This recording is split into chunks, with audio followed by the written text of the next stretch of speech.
नमस्कार बच्चों, स्वागत है आप सभी का आज की इस वीडियो में, जिसमें हम डिस्कस करने वाले हैं क्लास 9th की मैथ्स और साइंस की वर्कशीट्स को।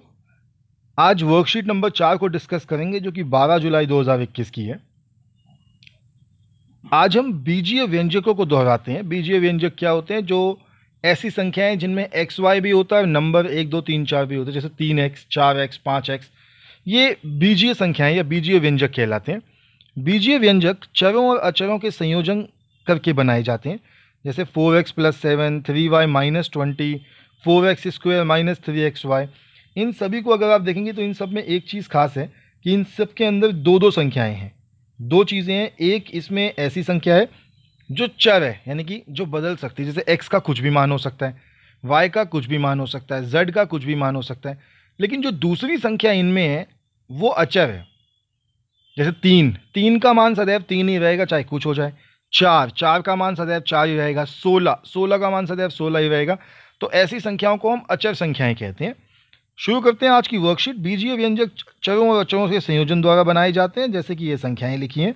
जिन पदों के बीजीय व्यंजक एक जैसे हैं वे पद समान पद कहलाते हैं, जैसे 12x - 25x 2xy, ये समान पद हैं। जिन पदों के बीजीय व्यंजक भिन्न भिन्न होते हैं वे पद असमान पद कहलाते हैं, जैसे 2xy और -3x। तो जिनके जो पद होते हैं वो एक जैसे, जैसे 25x और 12x दोनों में एक संख्या है, और दूसरी जो जो अचर संख्या है, जो बदलने वाली जो चर संख्या है वो x है। तो इनको हम एक समान पद कहते हैं, और यही एक समान पद आपस में जमाया या घटा किया जा सकता है। बीजीय व्यंजक को जोड़ने और घटाने के लिए समान पदों को जोड़ा या घटाया जाता है। इस बात का ध्यान रखिएगा कि एक जैसे पद जो होते हैं उन्हीं को साथ में जोड़ा जाएगा, उन्हीं को साथ में घटाया जाएगा। अब कुछ उदाहरण देखते हैं। तो 7xy = 5yz घटा 3zx, इसको जमा करना है 4yz 9zx और 4y से। तो याद रखिए जो एक जैसे पद हैं वही आपस में जमा होंगे। जैसे xy जैसा एक पद था 2xy, तो xy और xy जमा हुआ। 5yz और 4yz था, तो yz आपस में जमा हुआ। ऐसे ही 3zx और 9zx और 3zx, 3 थे तो ये 3 आपस में जमा घटा होंगे। जो पद जैसे होंगे वो उसी से जमा घटा होंगे। जैसे पहले वाले उदाहरण में देखिएगा 7xy, अब देखिए तीसरे वाले में 5x है। ये 5x बिल्कुल अकेला है क्योंकि इसके जैसा और कोई पद नहीं है। एक और उदाहरण लिखा है उन्होंने 30ab 12b 14a में से 24ab 10b और 18a, ये घटाइए। तो घटाते समय भी 30ab के नीचे हमने 24ab लिखा, 12b के नीचे 10b लिखा, 14a के नीचे 8a लिखा। एक पदी को एक पदी से गुणन, तो जो एक पद होता है उसका गुणन एक पद से किया जाता है। जो एक पदी के बहुपद होते हैं उनका गुणन उन्हीं से किया जाता है। और एक पद के बहुपद का गुणन भी आपस में होता है, यानी कि जैसे 4ab है और 5bc है, तो 5 4 से गुणा होगा, 5 चौको हो जाएगा 20। और a को गुणा करोगे, a नहीं है तो a ही लिखा जाएगा। b को गुणा करोगे b से, तो ये b की 2 हो जाएगा। इस प्रकार इसको गुणा किया जाता है। चलिए अभ्यास की जो क्वेश्चन है अभ्यास का जो कार्य है वो देख लेते हैं इसमें। तो पहला है कि निम्नलिखित व्यंजकों में प्रत्येक के पदों और गुणनखंडों को लिखिए। तो पहले पद और गुणनखंड आपको बता देते हैं प्रश्न में कि पद क्या है और गुणनखंड क्या है। तो पहला प्रश्न है, आपको पद लिखने और गुणनखंड लिखना है। तो इसको कर रहे हैं सॉल्व। पद हैं इसके 1 x और x²। और अगर गुणनखंड की बात करें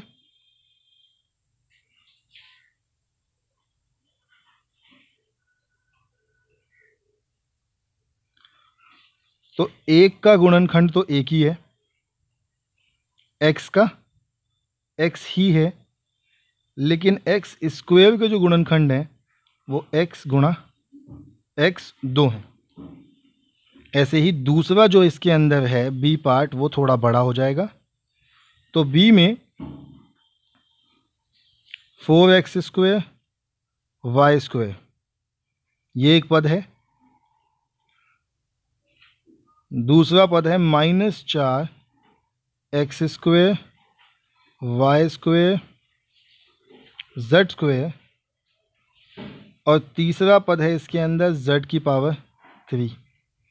इन्हीं के गुणनखंड इनके बाद अगर देखें तो इसके गुणनखंड हो जाएंगे 4 गुणा एक्स गुणा वाई, इसके हो जाएंगे -4 गुणा एक्स गुणा वाई गुणा जेड, क्योंकि ये सभी पद इनको खोल खोल के अलग से लिखा जाता है। और फिर है z की 3, तो वो होगा z गुणा z। ये 3 गुणनखंड है। अब इसका तीसरा प्रश्न देखते हैं, सी पार्ट, जो कि है x² y² -20। तो इसके गुणनखंड होंगे x गुणा y, क्योंकि इसका एक पहला पद होगा x² और y², और दूसरा गुणनखंड दूसरा पद भी -20 है और गुणनखंड भी -20 है, क्योंकि एक ही संख्या है। चलिए, मुझे लगता है ये आपने बिल्कुल समझ, आपको बिल्कुल क्लियर हो गया होगा, ये बहुत आसानी सी चीज़ थी। दूसरा प्रश्न देखते हैं। अब दूसरा प्रश्न है कि 7 mn 12 mn जमा 2 9 mn घटा 8 और -2 mn घटा 3 का योग ज्ञात करना है। तो इनका योग ज्ञात कर लेते हैं। सबसे पहले है -7 mn,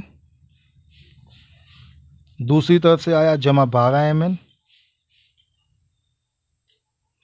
तीसरे में 9 mn और चौथे में है घटा 2 mn जमा, अब ये हमने पहले ले ली mn वाली संख्याएं। अब बिना mn वाली संख्याओं में पहला क्या है 5, फिर जमा 2, फिर घटा 8 और फिर घटा 3। तो -7 mn और -2 mn, -7 -2 -9 mn जमा 12 और 9 21 mn, -2 5 और 2, उसके बाद बिना mn वाली संख्याएं 7, 8 और 3 11। तो उत्तर आ गया आपका 21 में से 9 जाएगा 12 mn और 11 में से 7 जाएगा घटा 4। ये आ गया आपका आंसर दूसरे प्रश्न का। फिर तीसरा प्रश्न देखते हैं। तीसरा प्रश्न है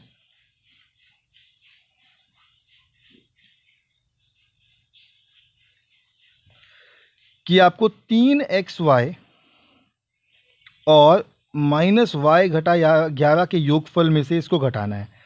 तो पहले तीसरे प्रश्न में एक काम करते हैं, योगफल निकाल लेते हैं।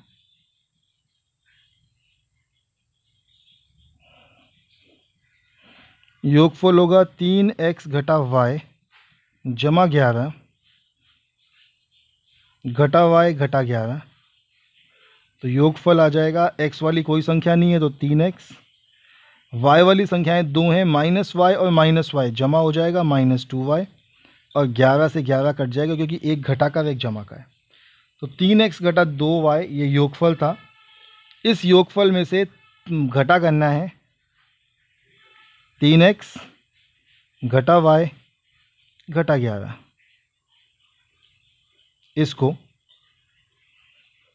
तो देखते हैं, बराबर 3x घटा 2y घटा 3x, ये भी घटा ये भी घटा, तो घटा घटा हो जाएगा जमा y और जमा 11।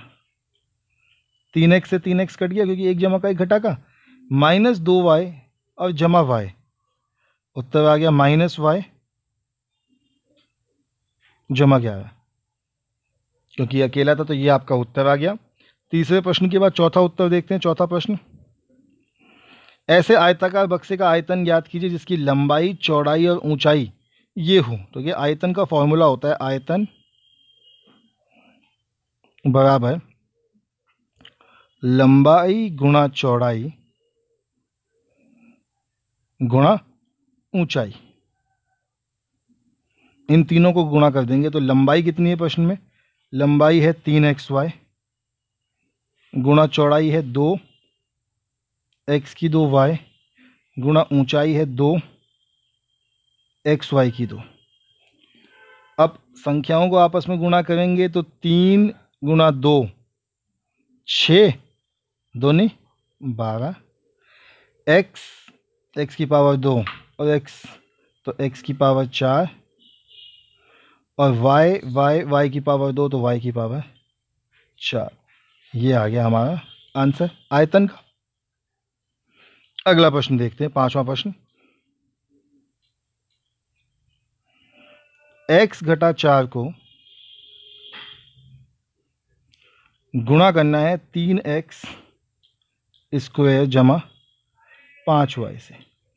तो पहले x को इन दोनों संख्याओं से गुणा करेंगे। x को 3x स्क्वायर से किया तो ये 3x की पावर 3 आ गया, जमा 5y को x से किया तो 5xy, घटा फिर 4 को करता हूँ अगर 3 से तो 4 3 12x स्क्वायर और 4 को करता हूँ 5 से तो 5 चौको 20y घटा 20y। ये आ गया उत्तर, क्योंकि इसमें कोई जमा घटा तो होगा नहीं आपस में। अब 6ठा प्रश्न देखते हैं।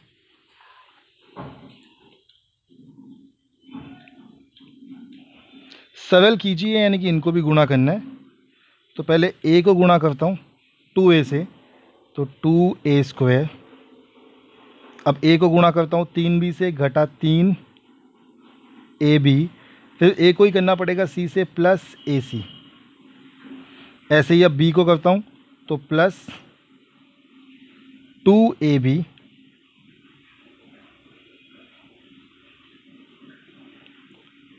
घटा 3b स्क्वायर जमा bc, माइनस आगे अब c को इन दोनों से गुणा करना पड़ेगा, माइनस 2ac और माइनस माइनस 3bc। अब देखिए a स्क्वायर वाली संख्याएं तो एक ही है, तो ये आ जाएगा 2a स्क्वायर। b स्क्वायर वाली भी एक संख्या है, घटा 3b स्क्वायर। c स्क्वायर वाली कोई संख्या नहीं है। फिर ab वाली देखें तो ab वाली ये भी है 3ab, ab वाली ये भी है 2ab, और तो कोई नहीं है, तो 3ab और 2ab माइनस ab, फिर एक bc है और 3bc है, तो कुल मिला के 4bc।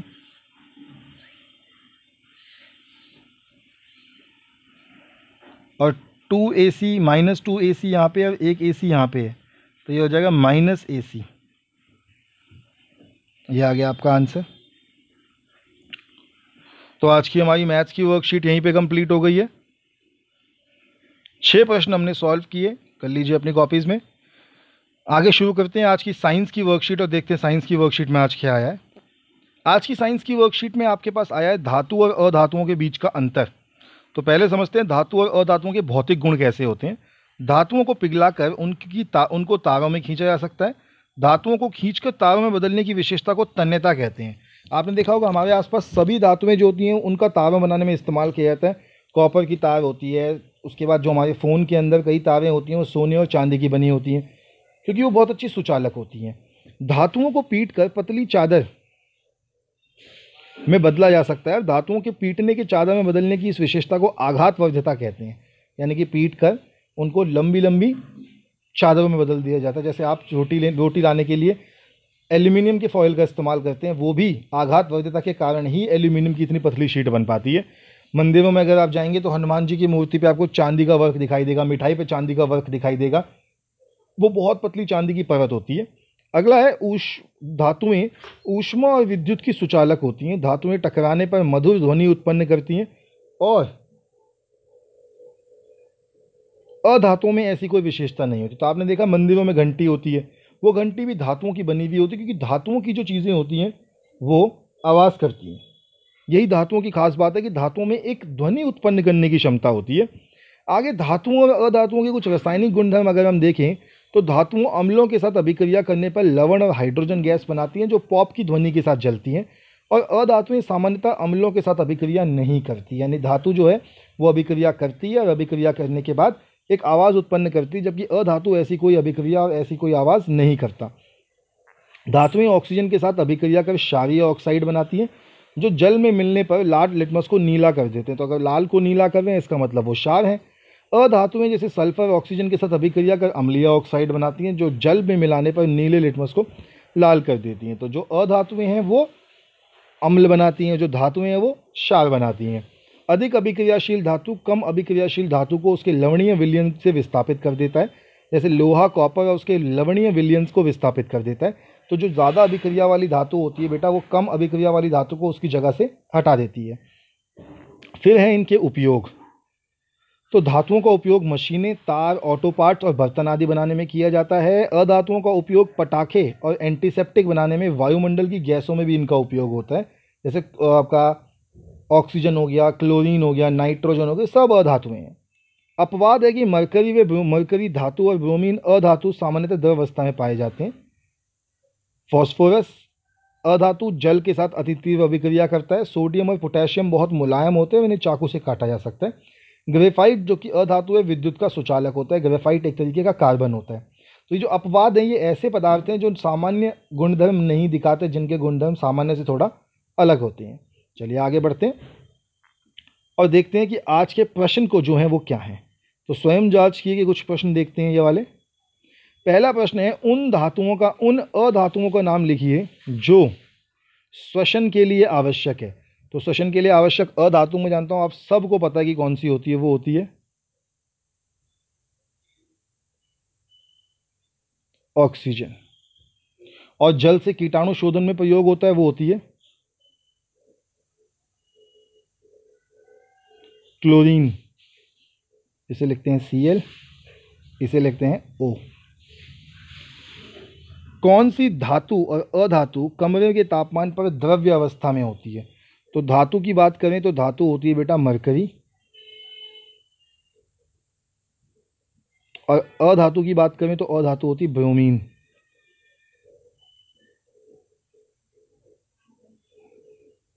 अगला है तन्यता और अधात वर्धक को परिभाषित कीजिए। तो ऊपर के दोनों प्रश्न लिख लीजिए स्क्रीन को, अपनी वीडियो को पॉज करके। मैं आपको तन्यता और अधात वर्धक की परिभाषा देता हूं। तीसरा प्रश्न भी लिख लीजिएगा। चलिए, मुझे लगता है आपने ये लिख लिया है, तो आगे बढ़ते हैं।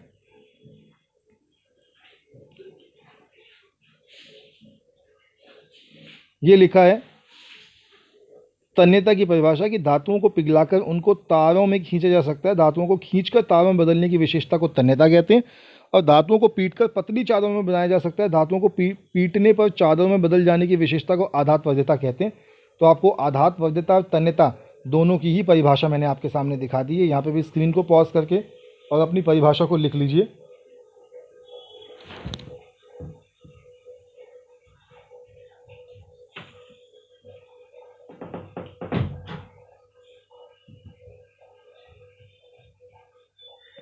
चलिए आगे बढ़ते हैं। अब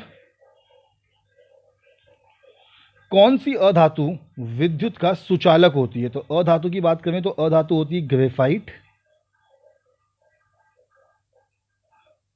और ये ग्रेफाइट कार्बन की बनी हुई होती है। फिर है धातु और अधातु के ऑक्साइड की प्रकृति कैसी होती है? तो धातु के जो होते हैं ये क्षारीय होते हैं, और अधातु के